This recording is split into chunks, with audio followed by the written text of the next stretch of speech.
You're allowed to. He has nightmares. Nightmares. Where he's escaping. His response was to vomit. But I didn't do it. But that was his response. Yeah. To vomit. Gordon C. Wheeler.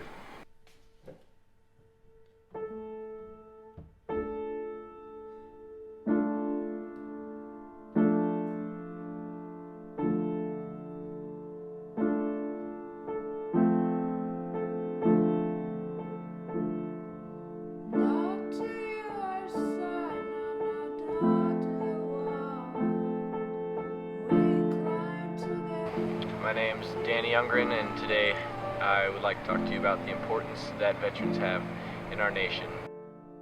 Really, most people don't understand what they've been through, and Gordon C. Wheeler is a prime example of how terrible, how horrific, and also how heroic someone can be in World War II, or other similar wars.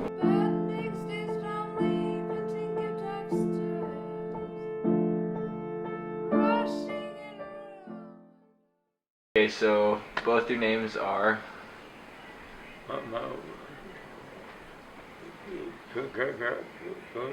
Your name? Oh, my name? Yes. Gordon C. Wheeler. And your name is? Corrine Kruger. Okay, so Gordon, where were you born? Gary, Indiana. So what was your childhood like? Well, it was rather uninteresting. Uninteresting. Yeah. So how'd you end up fighting in World War II? Well, I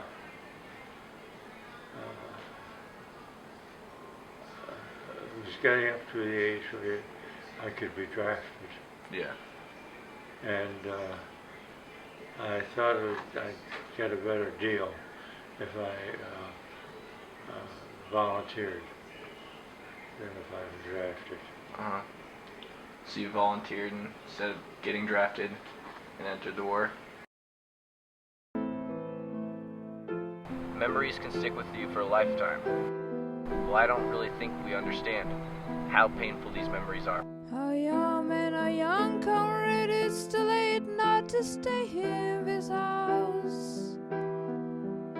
Your father bewails, be you to bring money, harmony. It's too late to make or to count what was made. Come rather this fabulous position.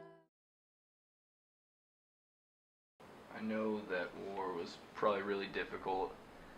Is there any difficult memories you have that you still can't get over today? You're definitely allowed to share them. Oh.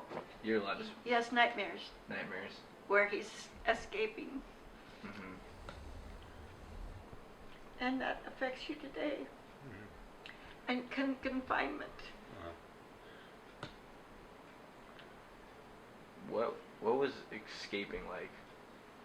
I'd really like to hear the two stories.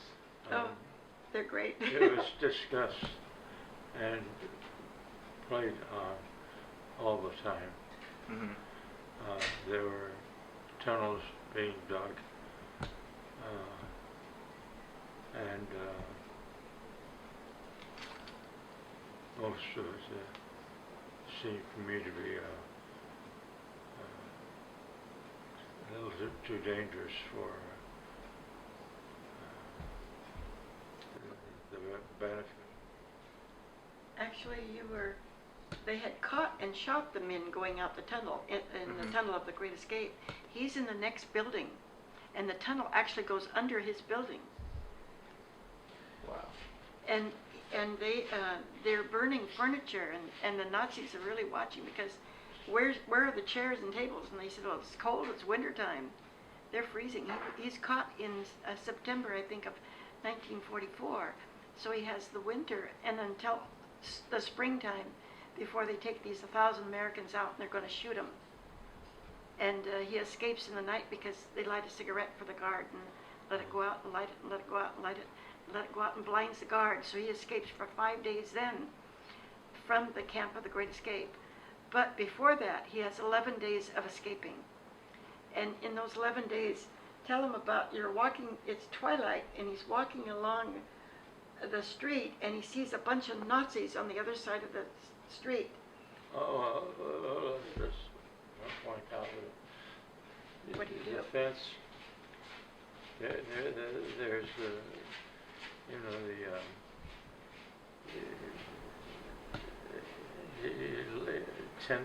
10 or 11 foot high fence Oh, all around. And in front of that, they have a lower fence, which is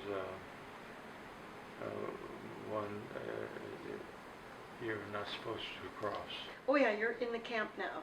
That's right. You're in, now he's back to his building, but when he was escaping, I wanted to get that story in because it tells you about, Gordon's a quick thinker. He's a chemical engineer, and he has this ability to analyze things quickly, and he responds quickly.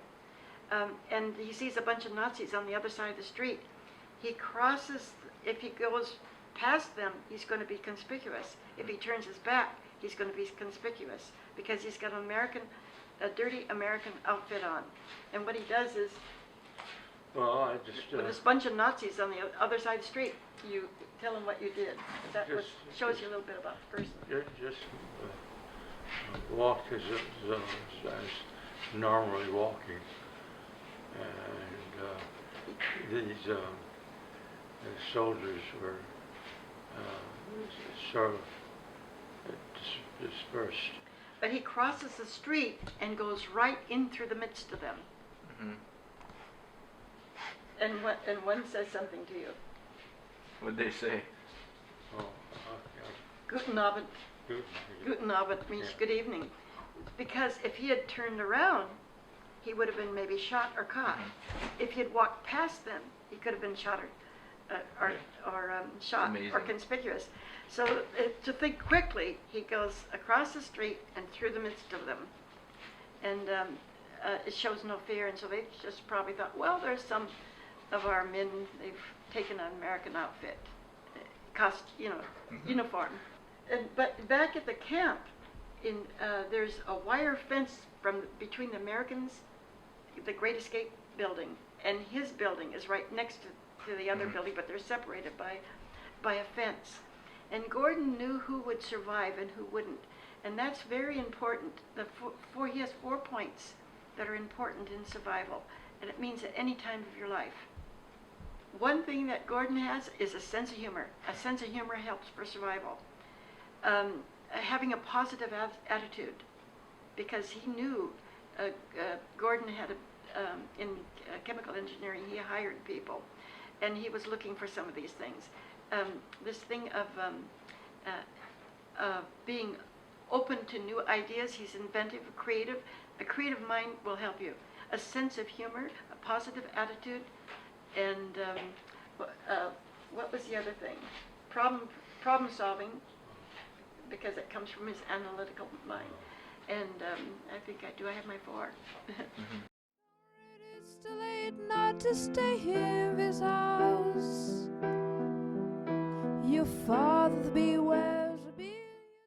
When Gordon's at the very beginning of the story, he doesn't know he's diabetic. So in trauma, the diabetes affects your evaluation of things, your thinking process. But he gets in because they're so desperate to have people in the service. He gets over there in Foggia, Italy, and at Foggia, he's in the post office, and he sees a man with $6,000. That is not reasonable, because there's no one should have $6,000.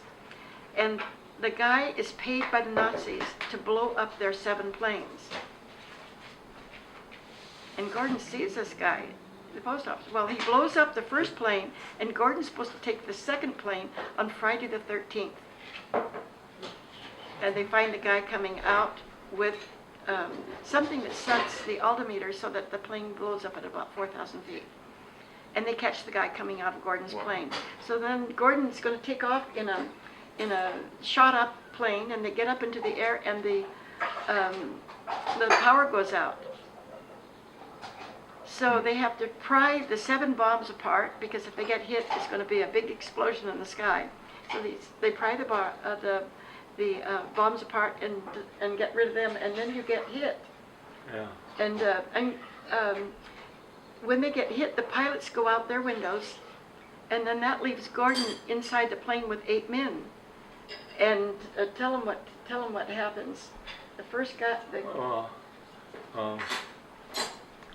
in exiting the belly of the plane, there's a hole with a bar across so you can hold on and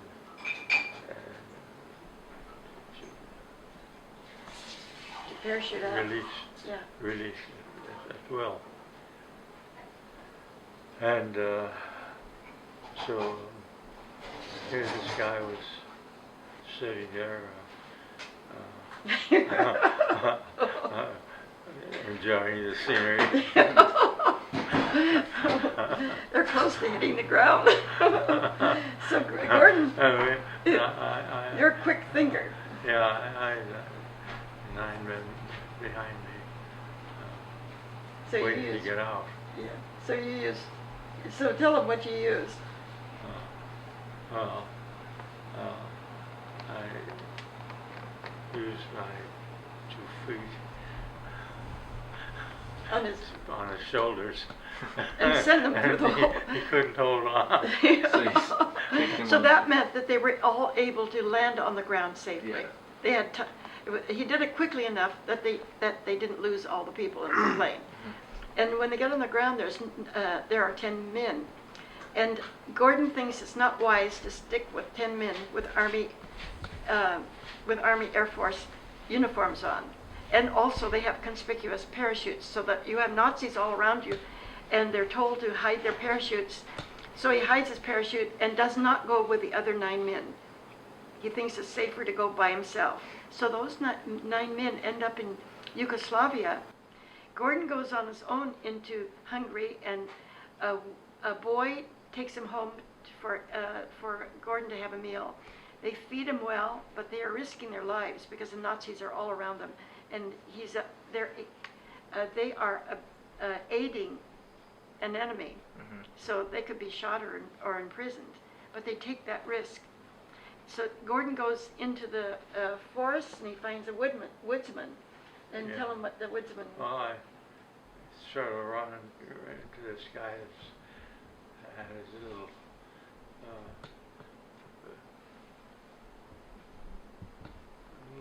fire cooking his food, and all the decorations across him, and including swastikas. Yeah, so he's caught. And So- tell him what your reaction was. I thought that was interesting. You saw the swastika, and physically, how did you feel? I felt like I was going to vomit, His response was to vomit, but I didn't. but that was his response, Yeah. to vomit. And then he's on the train, and he has 3 guards on him, and 3 guns on him, and a lot of curious Germans, because he has to be an important catch. And he finds out later that the CIA has taken his name, and that's why he has 3 guns on him, because he's supposed to be dead. The CIA thinks it's safe to take Gordon's name because they didn't think he survived the crash. And then they put you in a little confinement at one point to break him down because of his being CIA. They want the information. And so they put him in a very tiny, a very small confinement, and that's where Gordon has this feeling of panic when he feels confined. And they kept him that way for a week. in the dark, but he has very good company, and it's not rats for fun.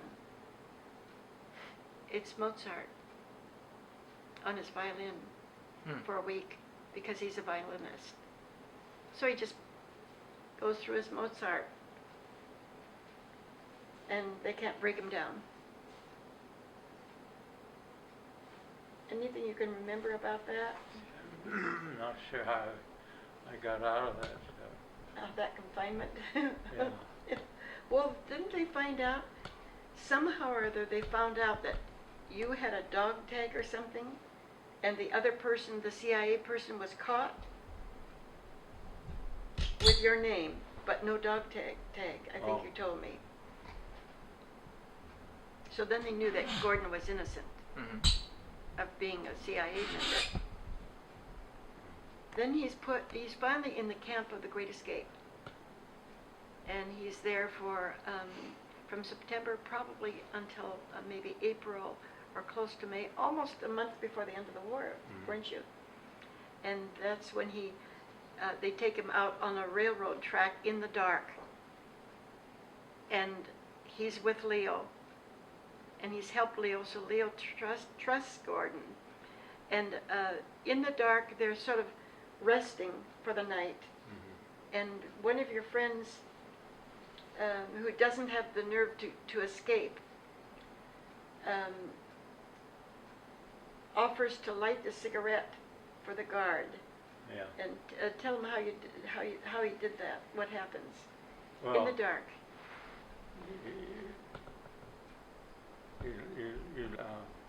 He would be smoking it, and then it would almost go out, and you'd light another one, and so forth, and keep the fires going. So what happens to your eyes? If somebody keeps lighting in the dark, keeps lighting a light in front of your eyes, what happens to your eyes? They're not dilated to the dark, so you can't see. They can't see, so then along the top of this railroad track, you have piles of rock to support the track. And so they dive behind, well, they don't dive, they just gently drop behind a pile of rocks and make off, don't they? And escape for 5 days before they come out of the woods and down toward a military group that they hear coming by. And they call, "Are you American?" And they say yes, and so he's returned on tanks to be repaired, right? Yeah. And then Well, what happens? We were camping on the edge of a wooden thicket, which was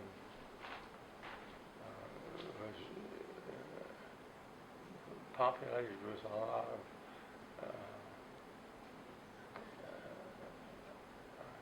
sheep. Eventually, I figured out that there were so many sheep there because the war was going on further deep in the forest, and the sheep were clearing and getting out. because the Russians are there, the Americans are there, and the Germans are there. Before they make this escape, when they make this escape for 5 days, everybody has lights out. You have blackout because of the bombings and everything. And so you guys find a house in a little village in the dark, and you guys think, ooh, we can keep warm if we get under that house. Tell them what happens. You approach this house and you start going down some steps. She give us at least a couple of weeks or a week. To hide under it. And so you guys start going down the steps, but something happens. Something happens when you're going down the steps. You hear something. Yeah. What did you hear? The householder But comes out. before you guys start retreating, to go under this house, climb under, under the Yeah. foundation, Stay warm. or into a shed or whatever they had, or a room or whatever was at the bottom of the steps. But you hear a lot of noise It turns out to be pigs. because in Germany and in Hungary, in some of these places, you keep your pigs under the house Mhm. because you have the benefit of their heat, of their bodies. Yeah. And it wasn't uncommon to see some lady chasing her pigs home with a switch, and they're enormous pigs. So if they had opened up the door, and had been amongst the pigs, it could have been a meal for the pigs. Yeah. Wow. So they start retreating, and as soon as they start coming up, you're coming up the steps, and what happens? You see a light, and you see a man Yeah, Who's the man? with a gun. yeah. Yeah, with a gun, the owner of the house. And he says, remember what he shouted out? Halton! Halton, which was, you can guess what that means. Yeah. Yeah, but they get away. I want to take this time to personally thank every employee and veteran of war to this day for what they've done for our nation, the sacrifices they've made, and the men who have died.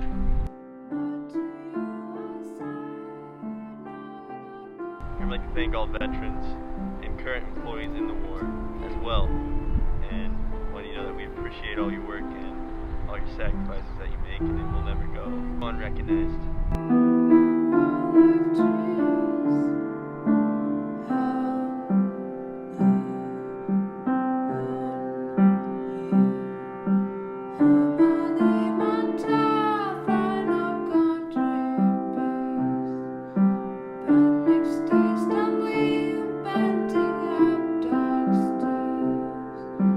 Rushing around off like what I knew.